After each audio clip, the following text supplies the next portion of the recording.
بسم اللہ الرحمن الرحیم۔ کچھ لوگ علماء دیوبند پر جھوٹے الزامات لگاتے ہیں اپنے کم علمی کی وجہ سے، اور انہی جھوٹے الزامات میں سے ایک الزامات وہ حضرت مولانا اشرف علی تھانوی صاحب رحمۃ اللہ علیہ پر لگاتے ہیں، اور وہ اتنا گندا الزام ہے کہ اس کو کوئی ایک انسان اپنی زبان سے کہنا تو دور، اپنے خیال میں سوچنا بھی اس کو گوارا نہیں کرے گا۔ لیکن کچھ لوگ وہ الزام مولانا اشرف علی تھانوی صاحب جیسی شخصیت پر لگاتے ہیں، اور ان کا الزام یہ ہے کہ مولانا اشرف علی تھانوی صاحب نے اپنی کتاب ملفوظات حکیم الامت کے اندر جلد نمبر 6 پیج نمبر 67 پر یہ لکھا ہوا ہے کہ معاذ اللہ، مجھے کہتے ہوئے بھی شرم آ رہی ہے کہ اپنی ماں کے ساتھ بدکاری کرنا جائز لکھا ہے۔ تو آج میں اس ویڈیو کے اندر اس اعتراض کی حقیقت کو بالکل بیان کروں گا، اور ان کے جھوٹ کا پردہ فاش بھی انشاءاللہ بالکل اس ویڈیو کے اندر کروں گا۔ تو آئیے چلتے ہیں اس کتاب کے اس پیج کی طرف جہاں پر یہ عبارت لکھی ہوئی ہے۔ تو دوستو، آپ اپنی اسکرین پر ایک پیج دیکھ رہے ہیں، یہ ملفوظات حکیم الامت جلد نمبر 6 کا پیج نمبر 67 ہے۔ تو آپ یہ ہیڈنگ دیکھ رہے ہیں جہاں پر 49 لکھا ہوا ہے، اس کے سامنے ہیڈنگ ہے دینی حالت کی بربادی کا سبب۔ تو ہیڈنگ کیا ہے؟ دینی حالت کی بربادی کا سبب، یعنی اس کے نیچے وہ باتیں لکھی گئی ہیں جن باتوں سے ہمیں دین کا نقصان ہوتا ہے، جن باتوں کی وجہ سے ہم اللہ سے دور ہوتے ہیں، تو ان باتوں کو یہاں نیچے ذکر کیا ہے مولانا اشرف علی تھانوی صاحب رحمۃ اللہ علیہ نے۔ تو اب اس کے نیچے جو شعر ہے، شعر کے نیچے میں عبارت پڑھ رہا ہوں، آپ دیکھیں بالکل اب یہ جھوٹ فاش ہو جائے گا۔ تو حضرت نے لکھا ہے کہ اس لیے سخت ضرورت ہے کہ اب سب چیزوں کو وحی کے تابع بنا کر کام میں لے گئے۔ کیا فرمایا؟ کہ سب چیزوں کو وحی کے تابع بنا کر کام میں لے گئے، اور وحی کیا ہے؟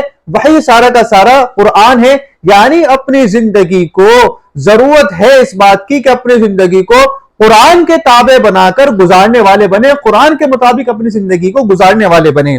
اور آگے فرمایا کہ بدون وحی کے اتباع کے راہ کا ملنا کارے دارد، یعنی وحی کے اتباع کے بنا صراط مستقیم کا ملنا یہ ناممکن سی بات ہے۔ یعنی اگر آپ صراط مستقیم پر چلنا چاہتے ہیں تو وحی کی اتباع یعنی قرآن کی اتباع کرنا ضروری ہے۔ قرآن کی اتباع کے بنا آپ صحیح راستے پر نہیں چل سکتے۔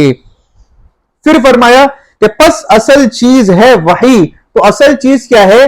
وہ قرآن ہے، اور اگر میری عقل پر مدار رہے، یعنی کوئی قرآن کو چھوڑ کر صرف اپنی عقل کا استعمال کر رہا ہے، تو عقل کا ایک اقتضا تو یہ بھی ہے۔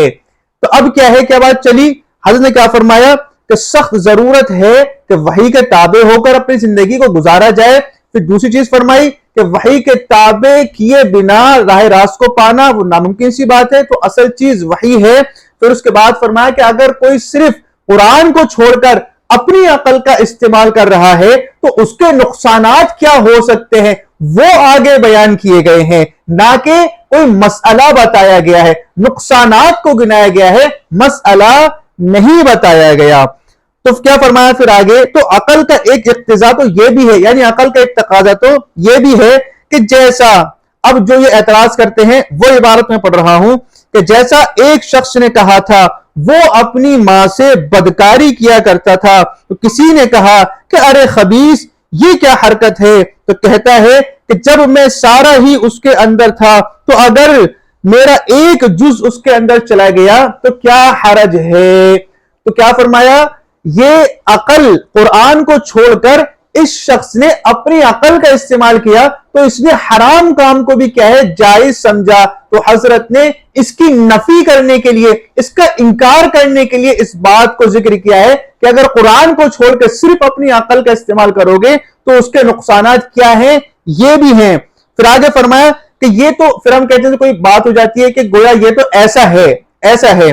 تو اسی طرح فرمایا کہ ایک شخص گو کھایا کرتا تھا اور منع کرنے پر کہا کرتا تھا کہ جب یہ میرے ہی اندر تھا تو پھر اگر میرے ہی اندر چلا جاوے تو اس میں کیا حرج ہے؟ یعنی پیچھے جو اس نے ماں کے زنا کرنے پر اپنی عقل کا استعمال کیا تو اس کو سمجھانے کے لیے یہ کہا کہ یہ تو ایسا ہے کہ ایک شخص گو کھاتا ہے اور جب اس سے کہا جاتا ہے کہ گو مت کھا تو وہ کہتا ہے کہ یہ تو میرے ہی اندر تھا۔ تو ان چیزوں کو عقل کے فتوے سے جائز رکھا جاوے گا، یعنی اس کے مطابق جو قرآن کو چھوڑ کر صرف عقل کا استعمال کر رہا ہے تو اس کے مطابق، نہ کہ قرآن کے مطابق۔ قرآن تو ہمیں یہ حرام بتا رہا ہے، اور علماء دیوبند کا بھی یہی عقیدہ ہے کہ زنا کرنا بالکل حرام ہے، تو ماں کے ساتھ زنا کرنے کی تو بات ہی نہیں ہے۔ تو یہ جو قرآن کو چھوڑ کر اپنی عقل کا استعمال کر رہے ہیں، ان کی نفی، ان کا انکار کیا گیا ہے کہ ان کے باتوں کے تحت تو ان چیزوں کو عقل کے فتوے پر جائز رکھا جاوے گا۔ ایسے ہی آج کل کے عقلن ہیں، یعنی آج کل کے لوگ جو قرآن کو چھوڑ کر صرف اپنی عقل کا استعمال کر رہے ہیں تو وہ حرام کو بھی جائز سمجھ رہے ہیں۔ تو میرے دوستو، میں نے آپ کے سامنے اس عبارت کا مطلب بالکل واضح کر دیا، اور بالکل یہ بات صاف ہو گئی کہ یہ لوگ کتنے جھوٹے الزامات لگا رہے ہیں۔ اس میں کہیں بھی ماں کے ساتھ زنا کو جائز نہیں کہا گیا، بلکہ قرآن کو چھوڑ کر جو اپنی عقل کا استعمال کر رہے ہیں تو ان کی عقل کے نقصانات کیا ہیں، اس بات کو یہاں پر گنایا گیا ہے۔